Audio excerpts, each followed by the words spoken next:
many other people that are providing mutual aid on Mondays. Anna Cornelius and other folks from Denver Homeless Out Loud.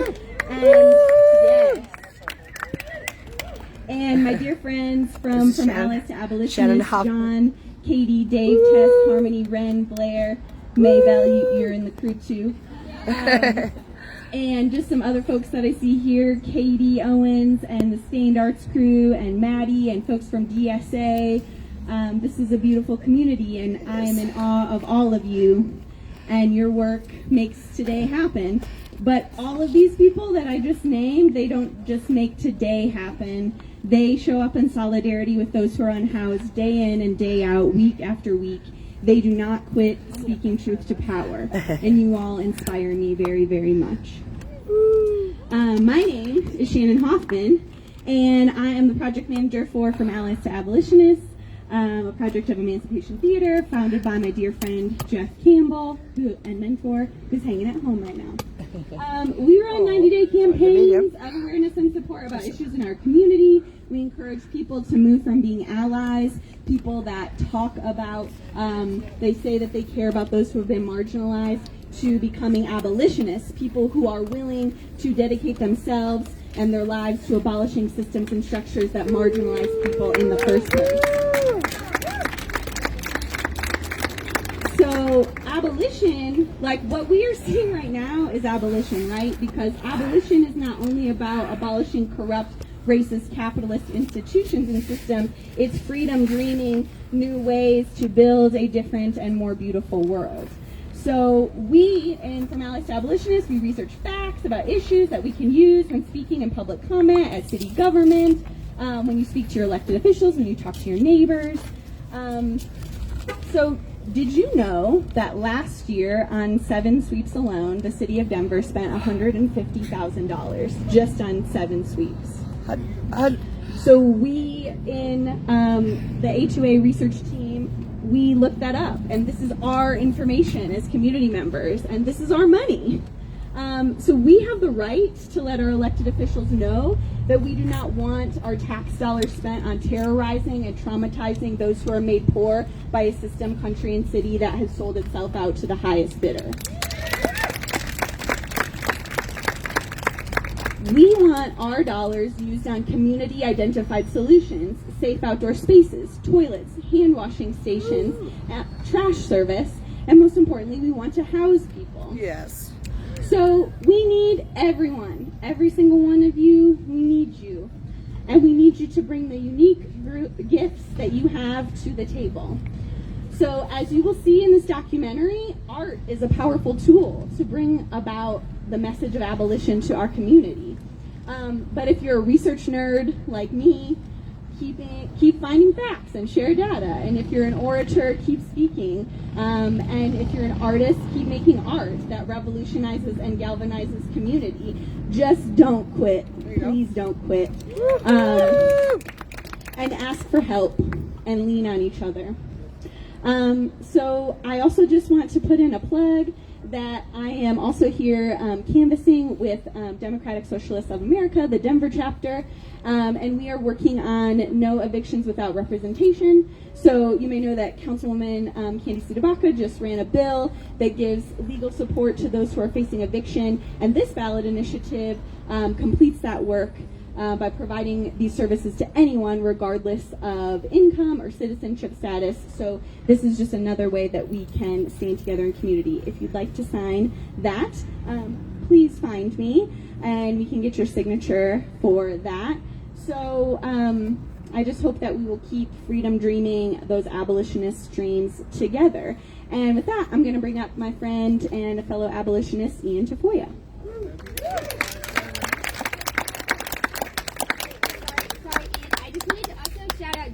Who's over here hiding? He is the videographer, and he is the the brains and the skills behind all of this. So thank you so much, Jared and John, who was directed it. And I'm really just want to shout these guys out. Thank you, Jeff. All right, everyone. Again, I'm Ian Thomas Tafoya. I want to thank every single one of you who came and did Headwaters Protectors work with us today. Without the advocacy that we have been doing for the last year, we wouldn't have these tools, we wouldn't have the city picking up trash, we wouldn't have changed some of the policy that's already happening. I believe the government works best when the government's listening and the people are talking. And I think that's what you just heard Shannon say, is that we have to continue talking and we have to try in different places. I too am carrying a petition here, a law that I helped write with many colleagues here in Denver. And what it is, it's about doing something about our trash. If you can tell, I really don't like trash. I really don't like litter. And I think it's one of the places we can start the easiest. You heard today that when you pick up trash, you can meet somebody new. You may not know their politics, you may not know anything, but you know that you can be a water protector together. Our initiative is called Waste No More. And what it is doing is taking 30 years of broken promises about diverting our waste and doing the right thing and making it a mandate once and for all. We know that people who are low income, if they live in apartment buildings, they don't have access to composting. They don't have access to recycling. It's unfair and classist that we all don't have access to do the right thing. This system is set up in a way that expects every single one of us to fight one building at a time. That does not make any sense. We're stronger together. Together we rise and we can fight for a different way. Have you ever worked in a restaurant? Because I have.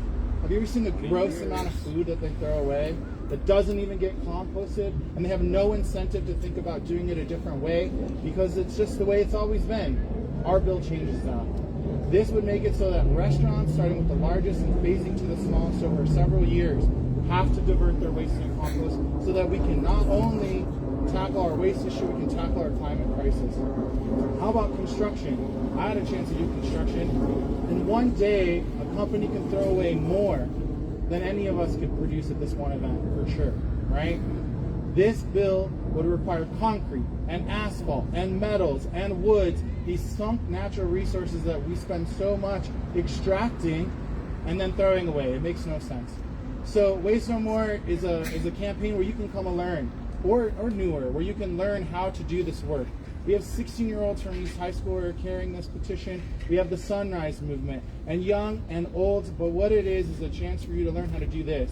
And after this, I want to take on police reform. How about you? The same skills, the very same skills that you can learn about asking people to do the right thing by signing your petition can be applied to any law that you want to create. They say there's 3 branches of government. Why? Because they don't want you to know there's a 4th. That's you that can change the rules, right? And so we can do it together. We do need to utilize that rule, and we need to tell everybody, if you don't like it, you can do something about it by picking up a shovel or picking up a pen, okay? So Waste No More, we have some people in the back. We have these green petitions. If every single one of our volunteers collects 3 a day, we're going to make it. But if 2 more volunteers join, if 8 more volunteers join, it becomes easier and easier and easier. And again, I promise you, you'll have fun and you'll learn the skills you need to pass any law. And we need more people who are fighting to create laws, right? There can only be 13 council members, but there can be a lot of damn ballot questions that came out of the community, okay? So, with that, I just want to say thanks to Allies Abolitionists for featuring Headwaters in their last movie. And again, what you're about to see, and if you have seen in person, the sweeps are so goddamn traumatic. I welcome you to talk in community about it, to visit the water, and to put your idle hands to work, because it's a lot better than just being angry, I can tell you, okay? Much love, everyone. Thank you.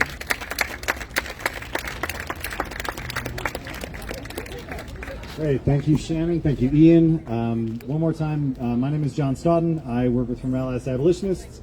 I was honored to be able to write and direct this film, along with Jared, who produced and edited and filmed this documentary, as well as a very talented research team, almost all of whom are here, which includes Katie Blakey and Harmony Cummings and Dave and Tess right here up front.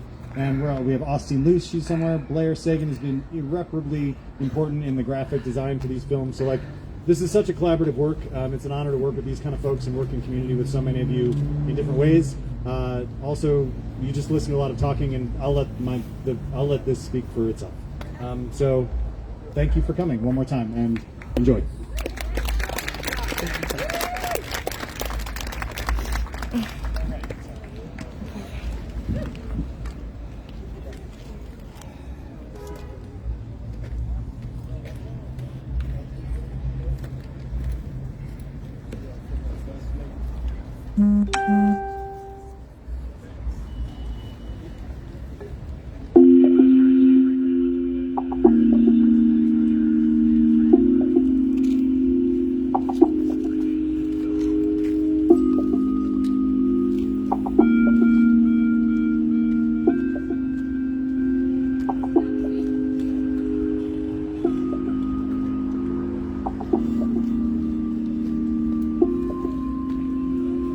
In 2020, despite a pandemic that brought the world to its knees, and against the direct recommendations of the CDC, Denver carried out 34 sweeps.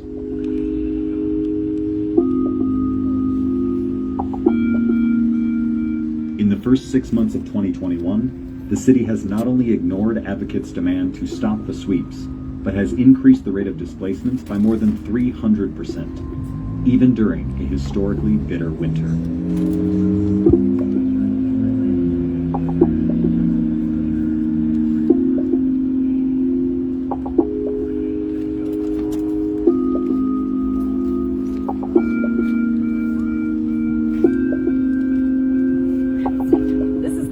That even your dogs don't want to go out in, and it does not take long with exposed skin for frostbite. Right now it's 1 in Denver. It feels like 16 below. Homeless sweeps continue in the city despite frigid temperatures.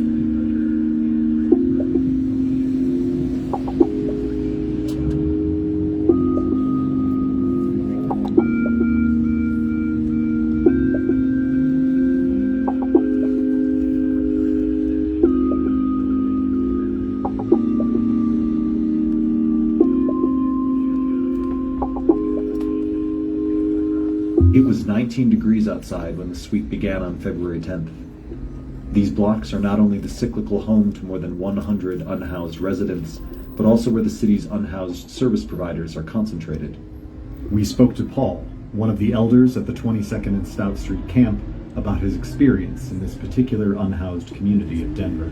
I was back and forth, and then I went home. My brother died, my mom died, then my baby sister died year before last, so I just took off from driving and came out here. Since I stayed, I got close to home, to the homeless community. And then once they get around and meet people, they know where to go. Around here, if they stay around, they're probably close to downtown. All the resources are here. Me, I'm saying I had chronic high blood pressure, so I'll stay close to the clinic.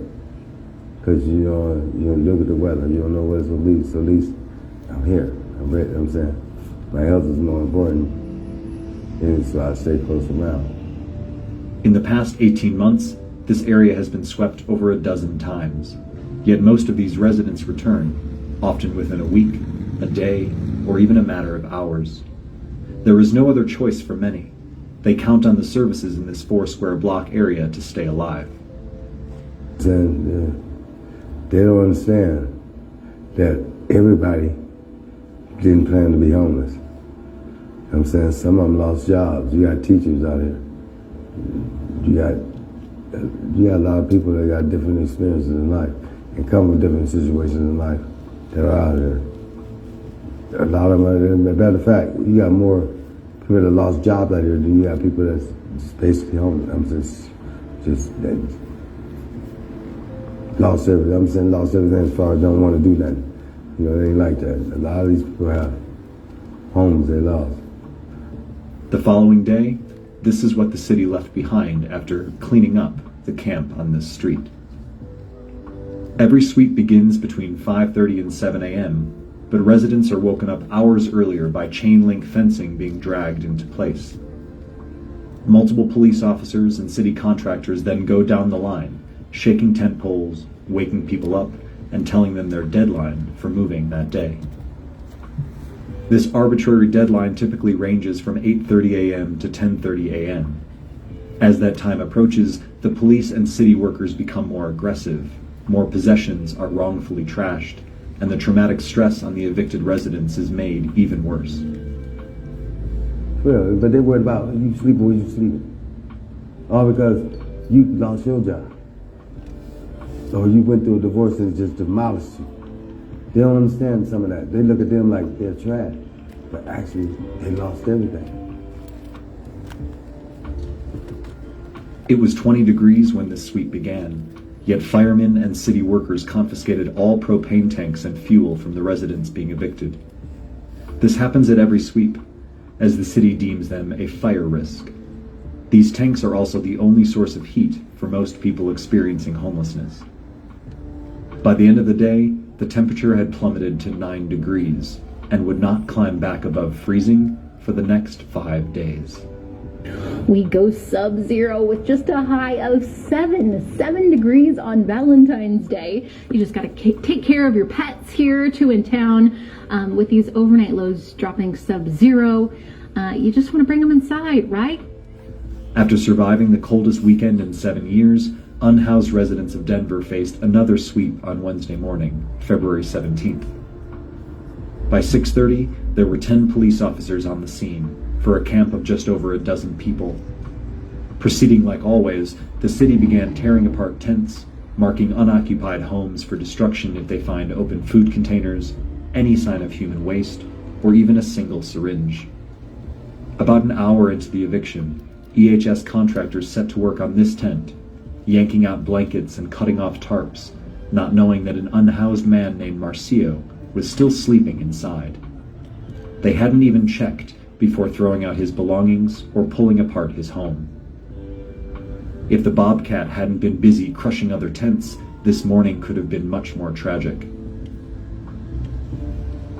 Marcio moved just 2 blocks away and rebuilt his camp from what belongings he could salvage. Snow began to fall later that evening and would continue through the night. Of all the residents at 13th and Pearl, only 2 were given motel vouchers.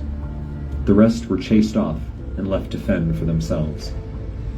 At 5:30 a.m., 2 inches of snow weighed down every tent at 18th and Emerson, but the camp was already fenced in, and 4 police cruisers were idling inside, their occupants warm and toasty.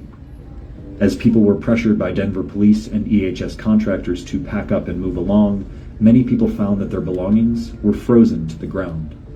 Some tents ripped, rendering them useless.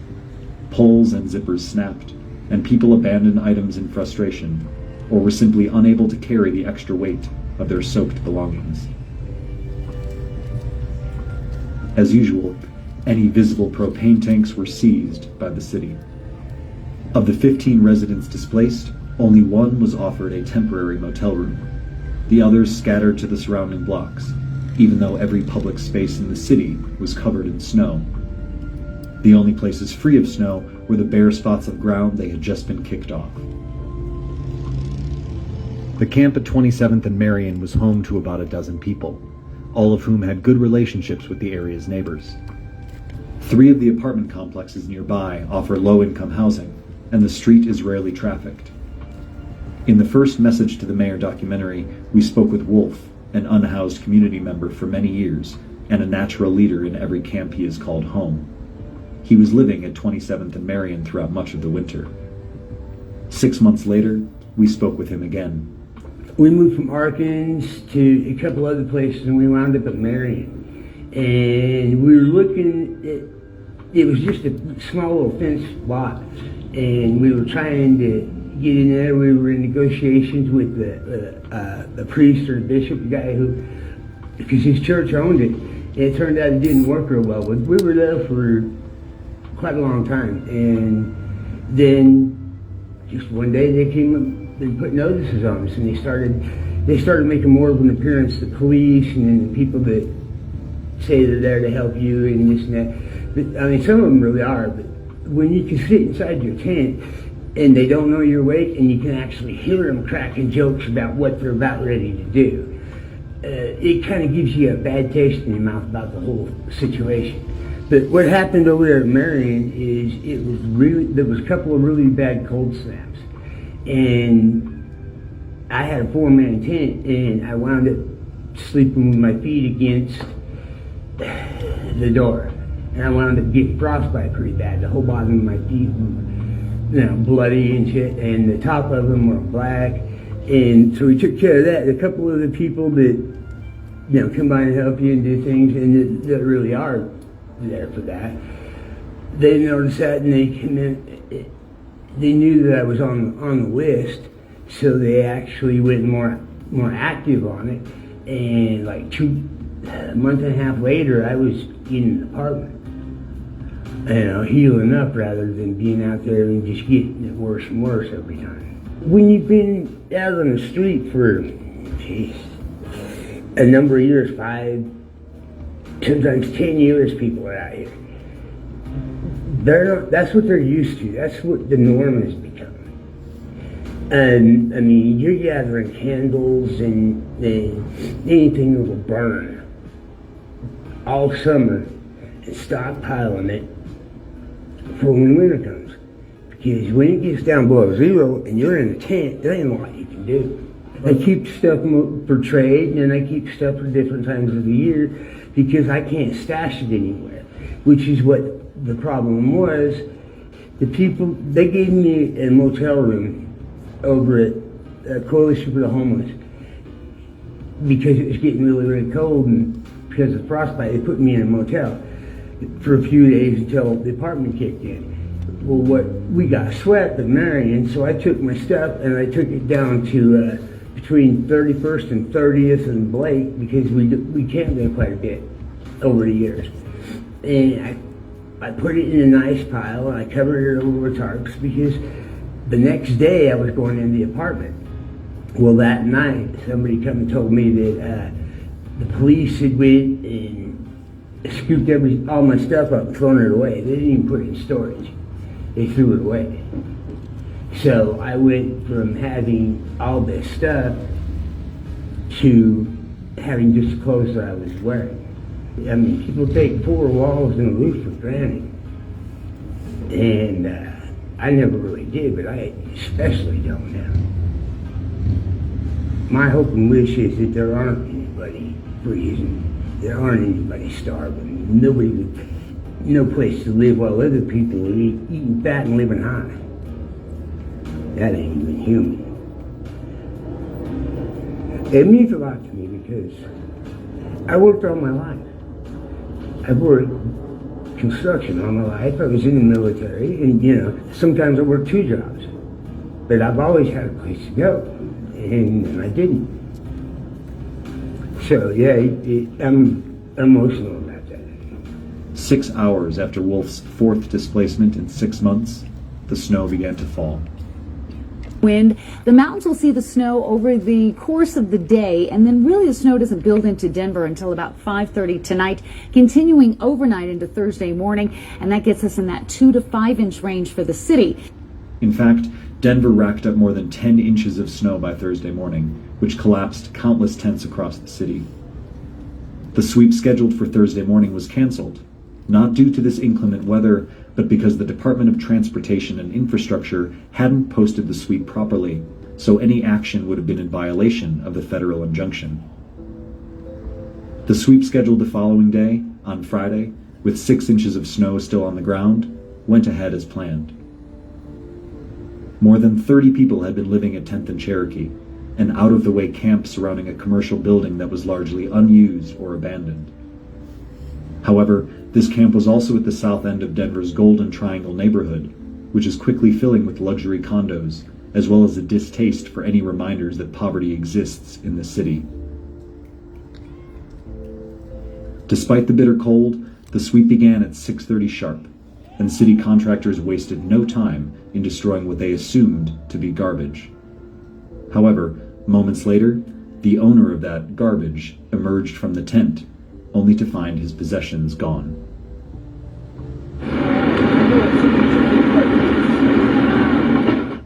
This casual disrespect for ownership and humanity is common at sweeps, even frequent. City contractors rush residents to move faster, pressuring them with deadlines and vague threats, increasing the stress of an already traumatic event. The discomfort of being trapped in a cage with a dozen police officers and hostile contractors results in many people discarding gear and possessions they would have otherwise kept had they not been forced to move along. Every sweep in 2021 has been justified by citing the camp's significant encumbrance on the right-of-way. Their very existence has been criminalized. Of the residents in this camp, none were offered housing or motel vouchers. However, housed residents nearby took it upon themselves to install anti-homeless architecture across the street before the sweep was even finished. Although a permit is required to alter the public spaces adjacent to one's property, the city officials and police on site did not object to this encumbrance. The Colfax and Washington camp was scheduled to be swept on Thursday, February 25th, but was rescheduled for 2 weeks later. Business owners on both sides of the street threatened unhoused advocates and journalists with arrest and violence for filming the sweep from their parking lots. Before the sweep was even finished, employees were pounding stakes into the grass for fencing to ensure that the unhoused could not return. As they do at each sweep, EHS workers and the Denver Fire Department seized every propane tank they saw, even if those tanks were being packed up by residents, even though the forecast for the days ahead was deadly. A few hours after the sweep was completed, Governor Polis had a warning for the state.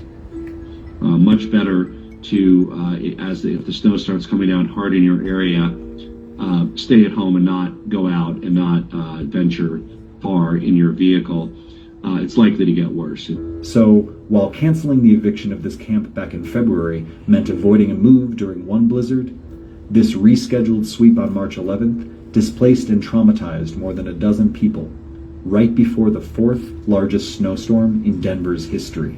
In fact, National Weather Service has put us under a winter storm warning 5 a.m. Saturday through 6 a.m. on Monday for, 2 to 4 feet in the foothill areas west of I-25 above 6,500 feet, but in Denver, 14 to 24 inches of snow. Now, But these streets, most of the side streets especially, are still covered, and so are the tents in the homeless camps all around the city. Earlier today, we met two women who are trying to keep the people inside them as safe as possible. Kelsang Viria. Yeah, I'm trying to get this up here so it's more of an opening. Decides to help people who feel they don't have a choice. Oh, it's kind of collapsing on you, isn't it? She says 2 tents in just this one homeless camp have already collapsed from the snow. Oh, here we go. We got it. Oh, maybe. I think I got to get some of that snow off the bat. Frostbite is just a way of life for the unhoused, I think, which is very sad. Seriously, this is how we take care of our people? This is how we take care of our people? This is how we take care of our people? This is how we take care of our people? This is how we take care of our people? This is how we take care of our people? This is how we take care of our people? Seriously, this is how we take care of our people? Where houses human beings. Meanwhile, another safe outdoor space, also known as SOS, opened up for the homeless. A record number of people are seeking assistance for rent in the Denver area.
Large encampments are now scattered across countless American cities.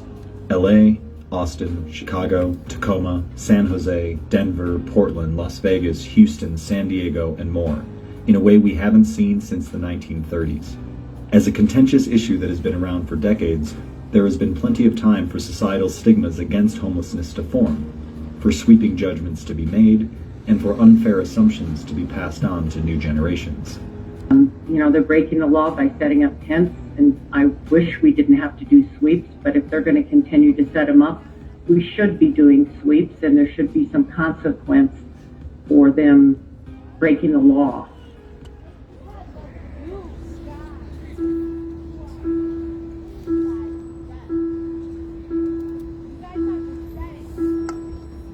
As of February 2021, there were an estimated 6,000 unhoused residents between Denver's shelters and unsanctioned encampments. Prior to COVID-19, the city's maximum shelter capacity was only 2,134, and after the pandemic struck, that number plunged more than 50% to only 935 beds. The city temporarily added another 1,000 beds at the National Western Complex and the Denver Coliseum, but that effort didn't even bring the capacity back to pre-COVID totals.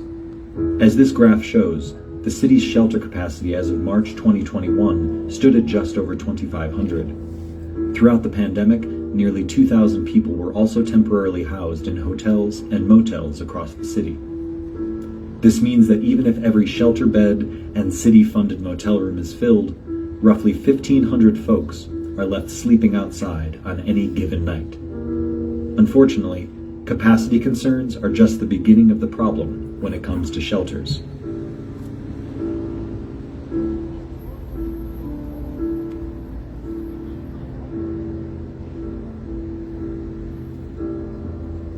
And then finally, shelters, which we normally think of as a safe place when it comes to the homeless population, are actually a hotbed for spreading infection and can paradoxically increase risk during this type of pandemic. We were right in the dead of winter. We've had really, really cold temperatures, which is obviously increasing the demand for shelters, and that's making it much more difficult to socially distance, to limit the number of people that are staying in the shelters. So the CDC has actually issued formal guidance that says that encampment sweeps should not be occurring during the pandemic. People do not want to go into shelter system because they can't take their belongings. For those who do want to stay in a shelter, getting in isn't always easy. Well, you had to go to find them. I mean, there's the Mission, there's Smetter House, there's Coalition for the Homeless.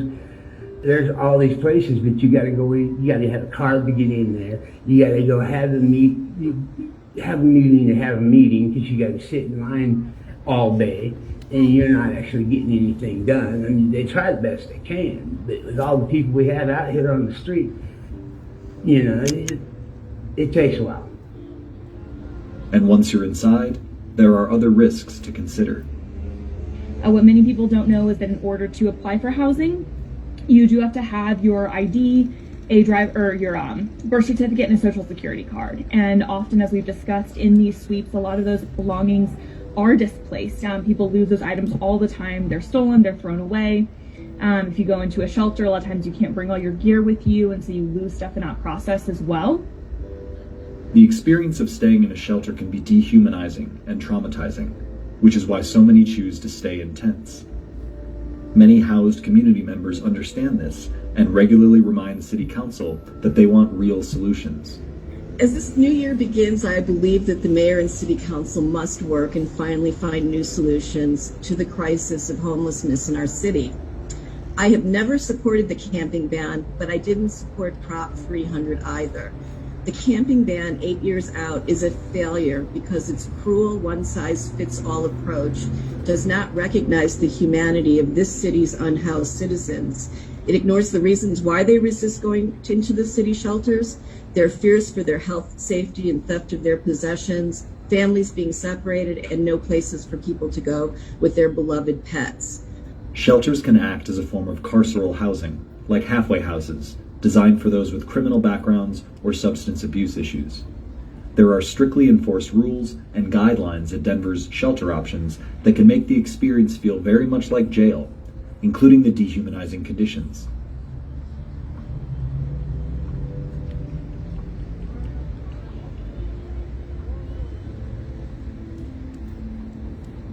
Then in the shelters, it's more like a facility, like a housing facility, a jail facility, because you got petty stuff, the rules, you know what I'm saying? It's just like they take away your rights, The police officers at every sweep tell the evicted residents to just go to a shelter, which also means trusting city contractors with a well-documented history of abuse to store their belongings safely at a storage facility that is only open 16 hours per week.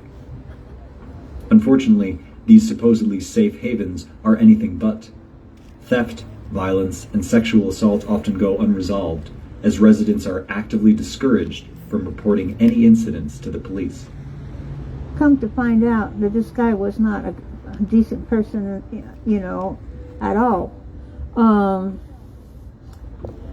He kept on going out of his way to, you know, to try to get me to go with him to a motel, have sex, and I kept on feeling really leery, like, you know, why does he seem to be almost anywhere I'm around? And I just kept getting the, you know, getting the creeps and stuff.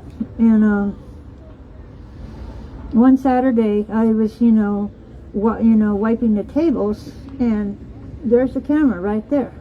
And he reached over and grabbed my breast. And I said, what the fuck are you doing? Get your hands off of me. And I ran down the stairs, and I told security, I said, you know, I just was sexually assaulted. So the security guard, who was a guy, you know, tells me, well, you can't call the police. I said, what do you mean I can't call the police? And they go, no. You see, he, you know, so they checked the camera, right? You know, and he's checking the camera with me. He sees the whole thing. He said, oh, especially not him. And I said, what? Does it matter? Which guy? Does it matter? And so security tells me, well, he's from Sterling, and the state pays top dollar to Samaritan House to house people they get out of Sterling. He's an ex-con. I think that if you're even just a little bit removed from it, you have no idea what these people are going through, you know, what they're living through. I mean, because they, like I said, they considered this their home. So this is their home, and I think that, you know, house residents just, I don't know, it's kind of that also not in my backyard type of mentality. Like, it's okay and I'll help, but, you know, I don't really want it here. I don't want it in front of my kids. I'm afraid I'm going to get hurt, or, you know, the drug use. And I mean, certainly there is that aspect of it. I'm not, you know, not going to sugarcoat it. There is drug use, there's alcohol, right? There's all of that, there's fights. But for the most part, I think that, you know, everyone just wants a chance to live and to feel safe, you know, to feel safe. And whether it's their tent or their home or their car, whatever it is, we all deserve that dignity to have somewhere that we feel safe at night. One of the most common complaints concerning unhoused populations is the garbage, human waste, and potential health hazards that long-term encampments may contain or bring in to a neighborhood. In 2020, these sanitation issues were used to justify dozens of sweeps of encampments, and these excuses are still employed during sweeps to justify the destruction of entire homes, including all the possessions inside, if a tent is found unoccupied. Everyone has to poop, and everyone generates some amount of trash. However, the vast majority of housed residents have access to a private bathroom and have their garbage regularly collected. The unhoused residents of Denver do not have such luxuries, despite what the city's Department of Public Health and Environment has claimed as recently as April of this year. These areas are serviced with daily trash pickup throughout the weekdays. According to advocates on the ground and unhoused camp residents, trash trucks sometimes come by in the days leading up to a sweep for a pre-clean, once the decision to evict the residents has already been made. However, the claim that Denver's encampments are serviced with daily or even weekly trash collection is simply untrue. If they were, the significant amounts of garbage collected at sweeps wouldn't be there to begin with. Neighborhood dumpsters are often locked, leaving the unhoused with few options to keep their spaces clean. Aside from the uncollected trash intentionally neglected by the city in order to justify a forced expulsion, there is also the issue of human waste. According to a June 2021 article in Denverite, there are only 8 public bathrooms listed on the city's website. Of those 8, 2 are closed, 3 require passing through a security checkpoint or metal detector, and 1 is intentionally designed without doors to curb drug use. For the more than 1,000 Denverites on the street each night, there is only a single bathroom they can access between the hours of 10 p.m. and 6 a.m. Denver Homeless Out Loud, a homeless advocacy group that has been pushing back against the city's urban camping ban and the inhumanity of sweeps for more than a decade, has rented porta potties to put in front of their buildings since the beginning of 2021. There are multiple requests to the city for bathroom services in that neighborhood, which is also the hub of unhoused services in the city, have been denied. That we talk about cleanups here towards the end of the presentation. because it really is a last resort, and it's not the tool that we grab for to begin.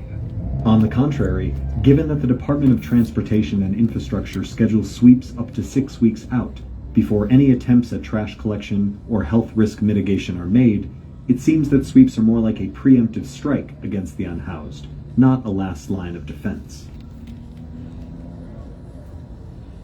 In December of 2020, the mayor's office partnered with Colorado Village Collaborative and Interfaith Alliance to open 2 safe outdoor spaces in Denver's Cap Hill neighborhood.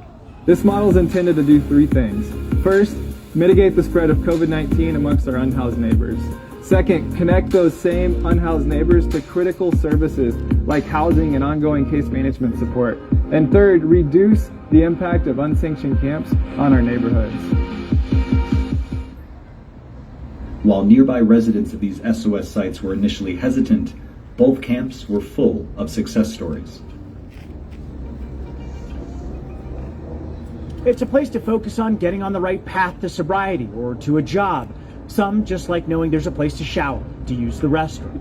But the leases at the 2 sites, one on 16th and Pearl, the other at 14th and Grant, will only go for another 5 months.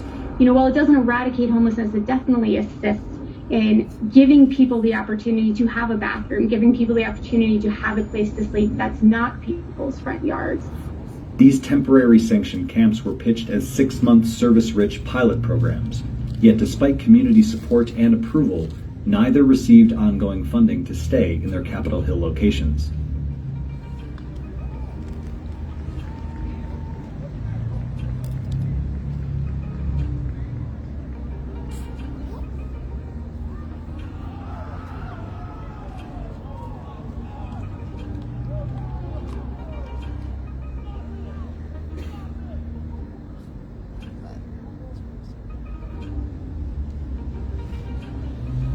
Two new SOS sites opened in Denver in June of 2021. One on a Regis University parking lot, and another at the Park Hill United Methodist Church. These replacement SOS sites are located far from downtown, as well as the unhoused service providers of the city, including caseworkers, doctors, and specialists. The 2 Capitol Hill SOS sites were about a 1-mile walk from the South Street Health Center, but the new Park Hill location is 3.5 miles away from this essential hub, while the Regis University site is located 5 miles northwest. These 2 new sites are also on 6-month leases. Again, Mayor Hancock is choosing a temporary Band-Aid rather than a permanent fix, but these SOS sites are a much more humane approach than shelters or sweeps. It's a legalized camping area where the city has allowed us to set up shelters for individuals who are traditionally shelter resistant or service resistant. Not everyone meets the normal shelter requirements or shelter needs. There's a lot of trauma with our community members and our folks being pushed around and being abused on the streets. Once they're in here, they realize that it's a safe place, and most of them are very appreciative. A survey of 600 Denver residents last year showed that 8 of 10 respondents supported the SOS model as an alternative to unsanctioned encampments. But there remains opposition to such humanitarian solutions, making it difficult to expand the program throughout the city. It feels like the decision was made rather abruptly. We want to educate ourselves and understand the full picture before we make brash decisions or at least jump to conclusions. But, our gut reaction is we don't know what we're getting into. That comes with the understanding that we're involved in decision making. The current agreement between Colorado Village Collaborative and the city only allows the nonprofit to operate 2 SOS sites at a time, but efforts are being made to eliminate this severe restriction. Denver has budgeted $900,000 for the 2 new camps, which breaks down to roughly $1,363 per month per resident. As of June 2021, the average rent for a studio apartment in Denver is $1,229.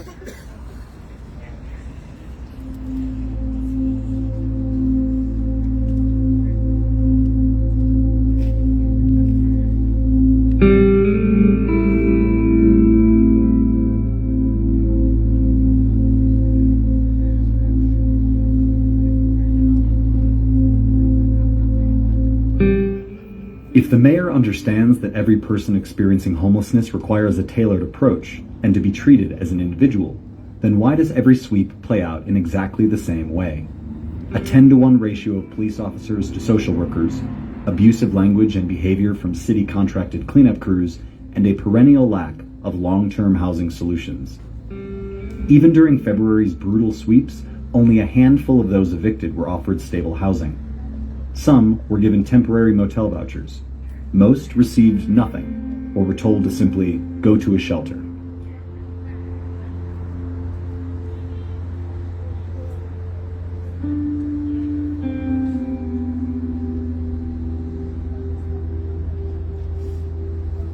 Housing is the most elegant and efficient investment that we can make. The solutions are housing and services. Unhoused advocates agree, but talking about housing first is different than enacting policies to deliver on that mantra. The number of new affordable housing units proposed by Denver through 2022 isn't nearly enough to keep up with this mounting crisis, particularly with the end of the federal eviction moratorium on June 30th of this year. We right now have about 1,600 units of affordable housing under construction here in the city of Denver at 22 sites. We recently made funding priorities and commitments to 250 units of supportive housing here in the city of Denver. Denver has responded to its growing housing crisis with fatally insufficient support services and a militarized, dehumanizing strategy of weekly sweeps. During last year's summer and autumn of protests, activists regularly showed up at early morning sweeps to protest police brutality. However, as the seasons changed, so did the strategies of community members on the ground. Since the summer of 2020, Kelsang Virya has attended nearly every sweep to support the unhoused on their hardest mornings. What started with a small coffee pot and a Tupperware full of sugar has grown to a bountiful mutual aid table outside every displacement, complete with hot homemade breakfast, coffee and hot chocolate, pastries, hygiene products, clothes, and dozens of advocates to help folks move their belongings.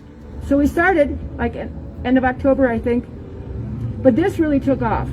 So we just come down here with food and gear and get to know our unhoused neighbors. And yeah, you know, it's like emergency situation in the winter as far as keeping people alive from the, the cold and the snow and everything.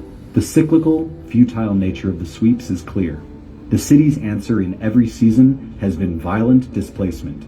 But what we actually need is creativity and a radically humanistic approach.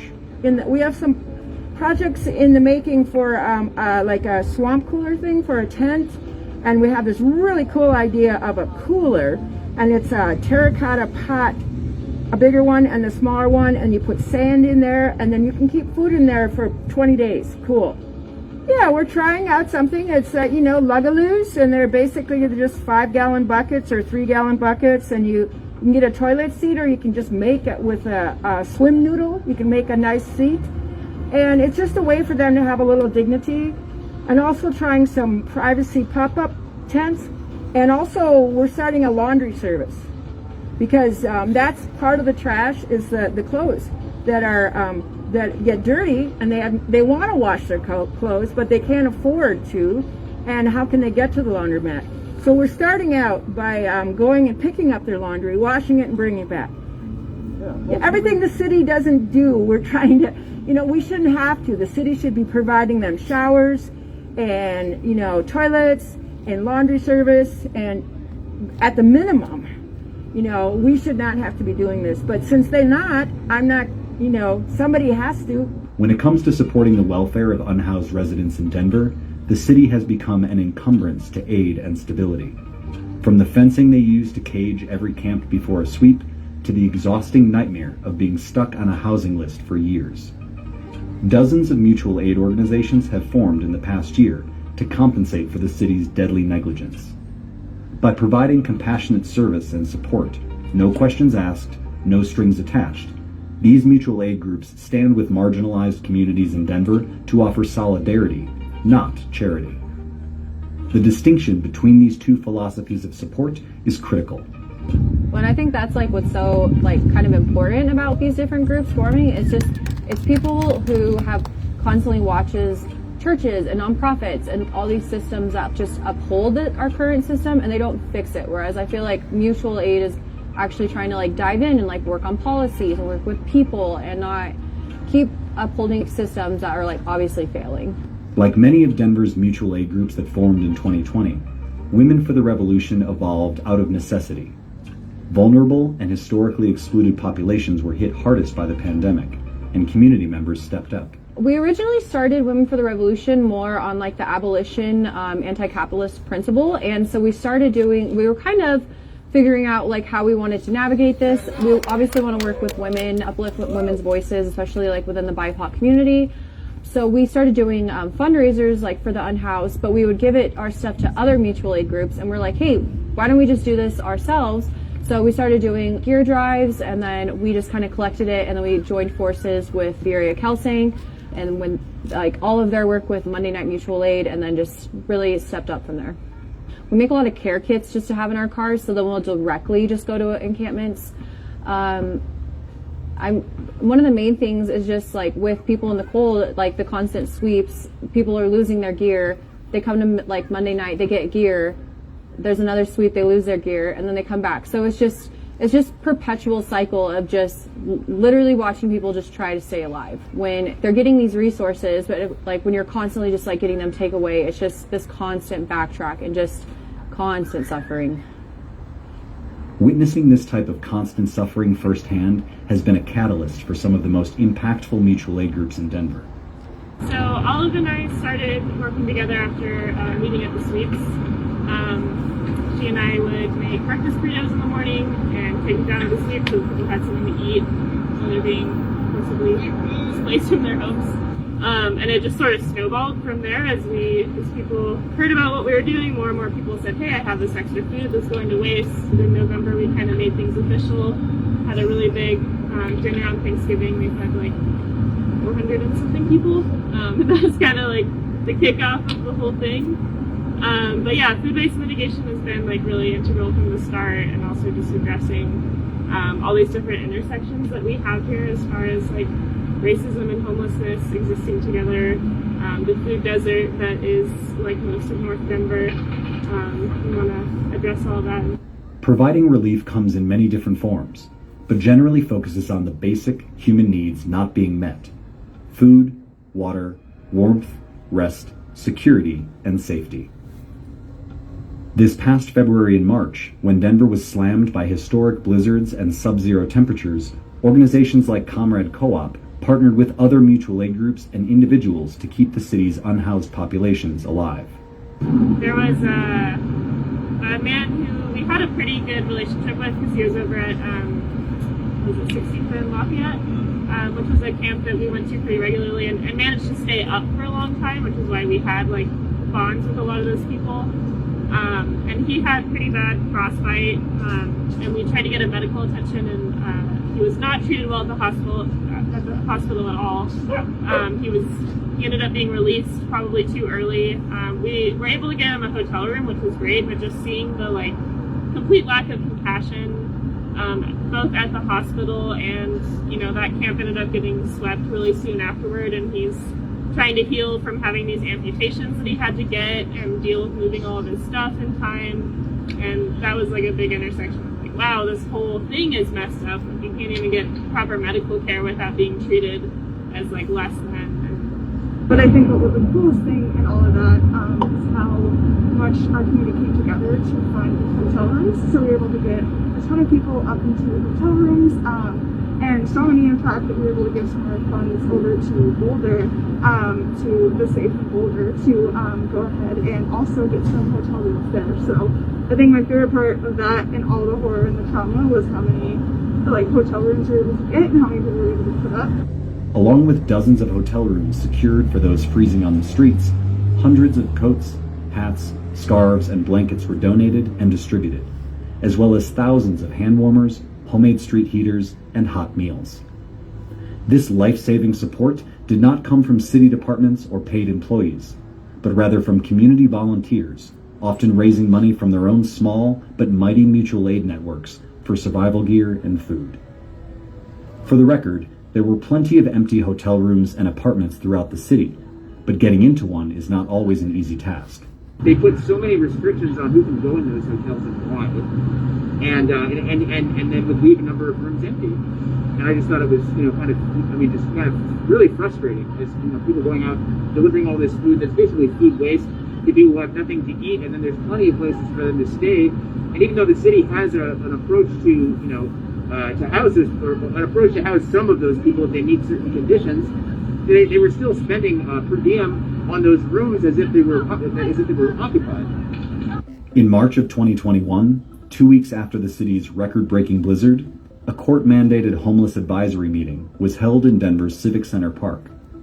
This quarterly meeting is intended for city departments to communicate and collaborate with on-the-ground advocacy groups and hear directly from the unhoused community of Denver.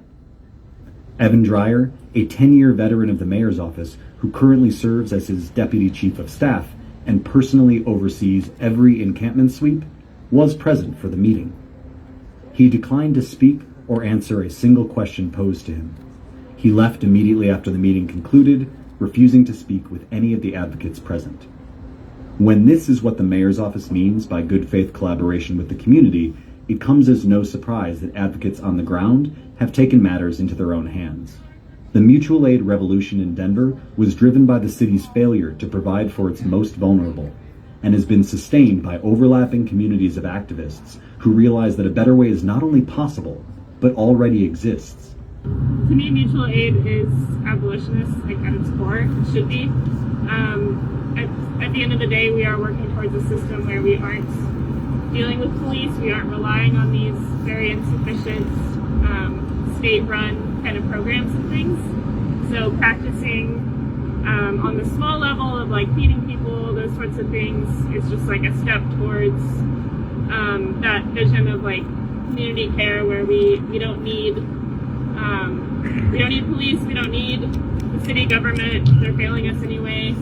Showing the community and showing the city that we can take care of each other and we don't need them and they're doing enough harm and we can just take care of our own. Beyond satisfying the basic survival needs of those who need support, this type of direct engagement has longer and more cumulative benefits as well. So it's extremely empowering for them to just be asked that, and for us to be able to not only provide food and such, but direct them to other resources, because a lot of times, people we usually talk to on the regular will start to trust us and then be able to come up to us and be like, hey, how do I find a harm reduction center? How do I find help with that? And that is so important, because in that community building, you're also empowering the community and creating a very strong cohesion around collective care that's sufficient and self-sustaining. Because the new world is possible, and if we can establish connection and show people within the community that members of their community care about them, and raise awareness around some of these issues. Around the issue of abolitionism, about the money that's going towards parts of government that are they're working hand in hand to systematically oppress a number of people in a country that calls itself a free country. And I think if we can raise awareness enough and among the community and show solidarity with folks, I do think a new world is possible. This work takes many forms, whether it is donating food or clothing to mutual aid drives, speaking at city council public comment, destigmatizing your mindset, or simply talking to your neighbors in need. So until about 3 weeks ago, there was a camp here and then there were two camps, basically, one here and another one right at the end of my block. And mostly the camp, I just said hi to folks most days, just on my way through the neighborhood. And then a neighbor of mine noticed the signs the city's now putting up to give warning in the sweeps. And she texted me a picture of the sign and said, uh-oh. And I said, let me reach out to some folks and see what we can do. And so I am friends with the folks who do the Community Fridge Project. I know the Community Fridge Project is deeply involved with the other mutual aid groups, so I knew they would have ideas about what we could do in response. There had been a sweep several months ago near the Fox News station. So I had known that camp and said hello to those folks, and then went out one day and they were just gone. I guess I hadn't seen the notices, and I had felt this sort of,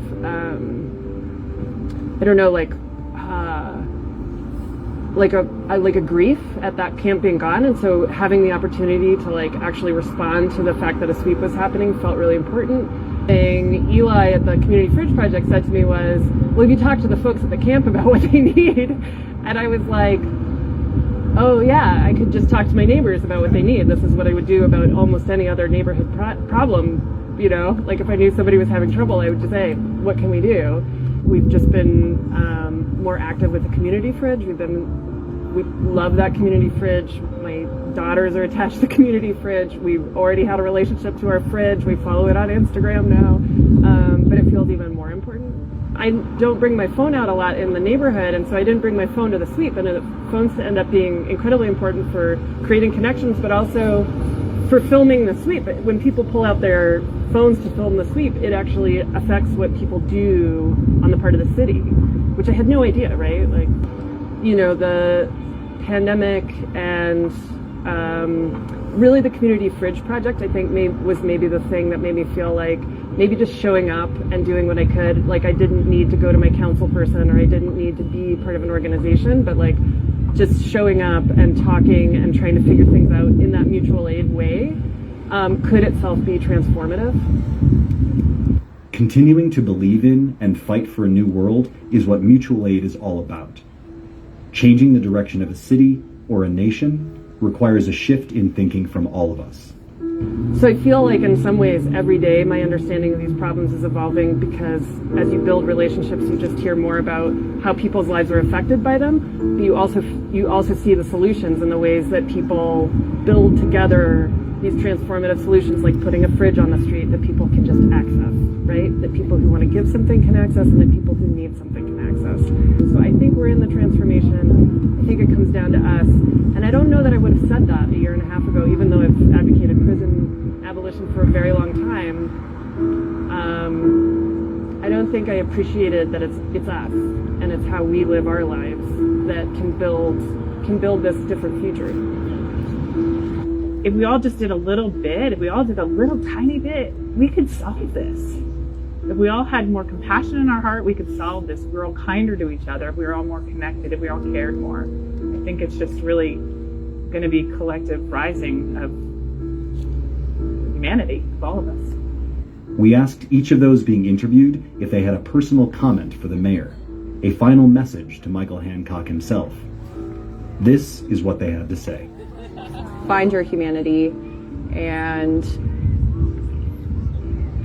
just care about your community that you said that you would represent. Fix it. Take the money you're using for sweeps, take the money you're using to pay the officers to harass people, and they do, and use that to help the situation instead of hurt the situation. Hey, who are you serving when you are neglecting such a large portion of your community? And I think I'd also ask him, like, how is this building like a sustainable city? It's fine. Well, I'd like the mayor and his cohorts to step aside and let us do this. Let the community take over then, and the city should be paying for it, and their trash pickup, the laundry service, everything, the showers. But they seem to be the blocking point for us, you know? And so we just need to take it over. Step aside, let us do it. Stop the sweeps. Stop the fucking sweeps. Stop killing the people in your city. You know, like, there's a lot more to say, but if I get one thing to say to the mayor, stop the sweeps.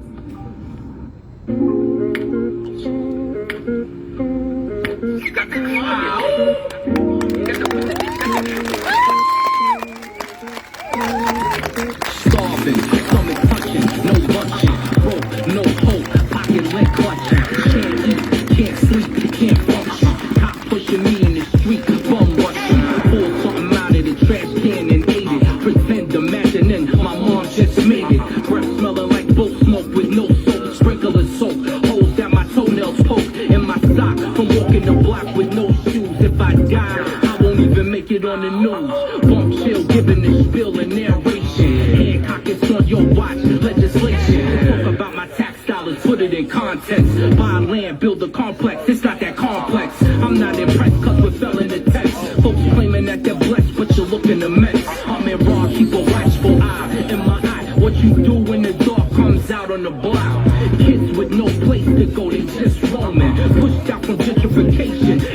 honing on the issues, get it fixed, so we can praise you on the next one. Remix. If Colorado's the best place to live, change it. Homeless can't even get warm meals or blankets.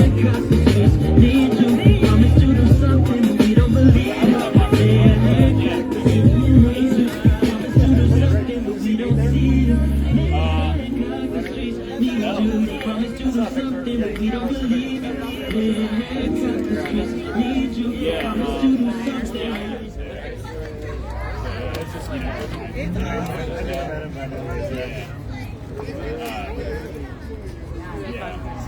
Fun weekends, like finally, it was fun.